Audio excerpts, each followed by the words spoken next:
Bismillahirrahmanirrahim. Assalamu alaikum. How are you students? Welcome to your third class of mathematics of class 10. Today we are going to start from a new concept that is about the variation. In the previous lectures we have discussed about the ratio and the proportion. Today we are going to discuss about the variation. Come to the page number 53 of your book. Variation, the word variation is frequently used in all the sciences. Variation mean change हमारे पास. There are two types of variation. एक होती है direct, एक होती है inverse. You are familiar with the direct and inverse proportion from the class 6, 7 और 8. Direct variation आज हम लोग जस्ट डिस्कस करेंगे और इन्वर्स को नेक्स्ट हम लोग लेक्चर में कवर करेंगे. डायरेक्ट वेरिएशन क्या होती है जी? If two quantities are related in such a way that increase or decrease in one quantity causes increase or decrease in the other quantity, यानी कि अगर या इंक्रीज हो रहा है या डिक्रीज हो रहा है एक क्वांटिटी में तो दूसरी में भी इंक्रीज और डिक्रीज ही आए, then this variation is called direct variation.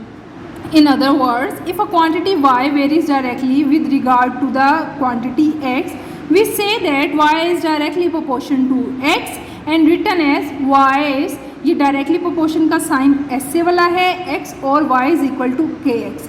इसकी एग्जांपल मैं ऐसे दूंगी कि देखिए अगर एक जो हमारे पास पेंसिल है वो 2 रुपीज़ की है तो 5 पेंसिल्स कितने की होंगी? 10 की. देखिए हम अगर अमाउंट को इंक्रीज़ कर रहे हैं तो उसकी प्राइस भी क्या कर रही है? इंक्रीज़ कर रही है. तो this will be called direct variation या direct proportion. The sign this one read as varies as and this is called sign of proportionality or variation. इसको मार्क कर लें. While k is not equal to 0 is the known as constant of variation. ये MCQs के point of view से important है कि इस sign को हम लोग क्या पढ़ते हैं? वेरीज एज, और इसमें जो भी कांस्टेंट वैल्यू आती है जो कि कांस्टेंट ऑफ वेरिएशन होता है it should not be equal to 0. ठीक है. ये आगे एग्जांपल आपको 2 कोट कर दी गई हैं. Faster the speed of the car longer the distance it cover. जितनी ज़्यादा स्पीड होगी उतना ज़्यादा डिस्टेंस होगा. इसी के अगर रिवर्स में देख लें, जितनी कम स्पीड होगी उतना कम डिस्टेंस कवर होगा. यानी अगर एक क्वांटिटी इंक्रीज़ हो रही तो दूसरी भी इंक्रीज़, एक डिक्रीज़ हो रही है तो दूसरी भी डिक्रीज़ होगी. This will called are direct variation. ठीक है.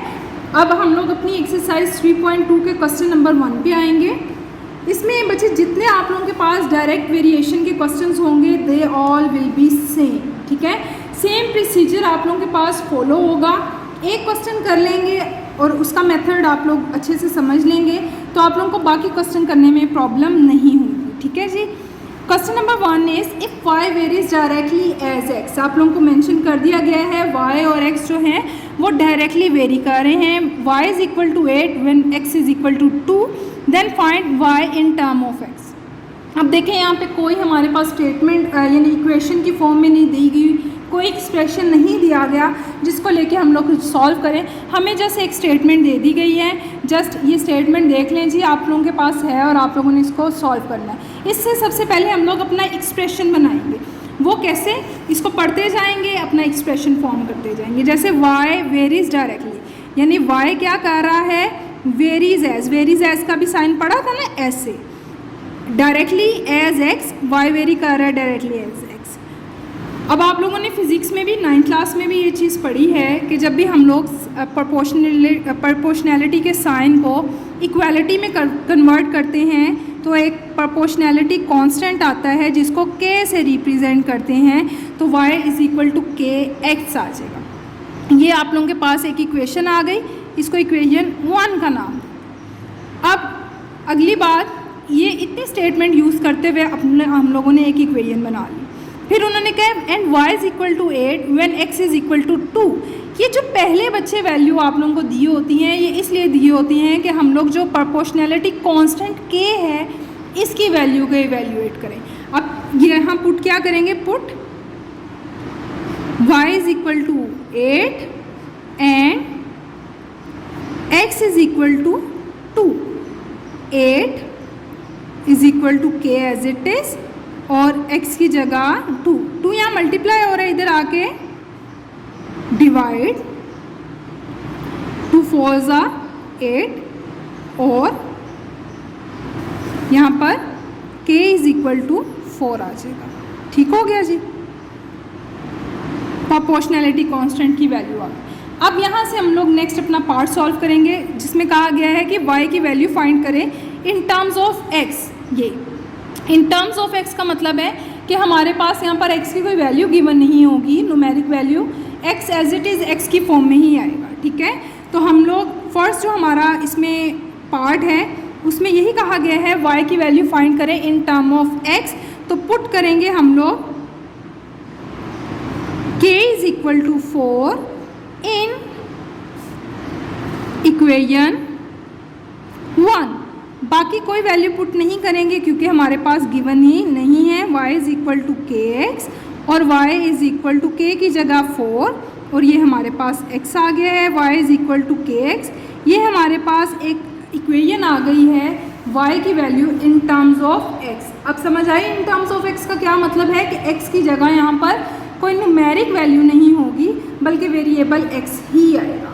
ठीक है, इसी का बच्चे आप लोगों के पास जो सेकंड पार्ट है दैट इज y की वैल्यू को आप लोगों ने इवेल्युएट करना है व्हेन x = 5 दिया। अब आप लोगों के पास जो गिवन इक्वेशन थी दैट वाज y = kx। अब यहाँ पर k की वैल्यू भी आप लोगों के पास नोन है और x की वैल्यू भी नोन है। ठीक है, तो पुट कर देंगे k = 4 एंड x = 5।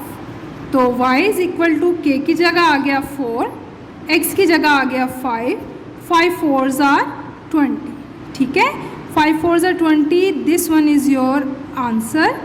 आप लोगों के रिमेनिंग जो क्वेश्चंस हैं टिल क्वेश्चन नंबर आप लोगों के 7, ये सारे के सारे बच्चे डायरेक्ट प्रोपोर्शन से करने वाले हैं, यानी सेम मेथड आप लोगों का इम्प्लीमेंट होगा। You have to done it all in your notebooks. और इसमें आपने बच्चे स्टेप याद रखना है, मैं बार बार आप लोगों से ये चीज़ मेंशन कर रही हूँ कि ये जो हमारे पास स्टेटमेंट में वैल्यूज़ गिवन होती हैं पॉइंट से पहले पहले वाली y और x की, इसका काम बस यहाँ तक का होता है कि हम लोगों ने प्रोपोर्शनैलिटी कांस्टेंट की वैल्यू इससे निकालनी होती है, मतलब k की वैल्यू निकालनी होती है। इनका काम यहीं पर ख़त्म। जब k की वैल्यू हमारे पास आ गई, x और y की वैल्यू जो पॉइंट से पहले पहले वाले नंबर पे दी हुई है उसका काम वहीं पर ख़त्म। नेक्स्ट हमारे पास जैसे जैसे पार्ट आते जाएंगे x y की वैल्यूज़ देते जाएंगे, हम लोग वो वाली सब्स्टिट्यूट करेंगे जो प्रीवियस है, जो k की वैल्यू फाइंड आउट करने के लिए हम लोगों ने यूज़ किया उसको फर्दर यूटिलाइज नहीं करेंगे।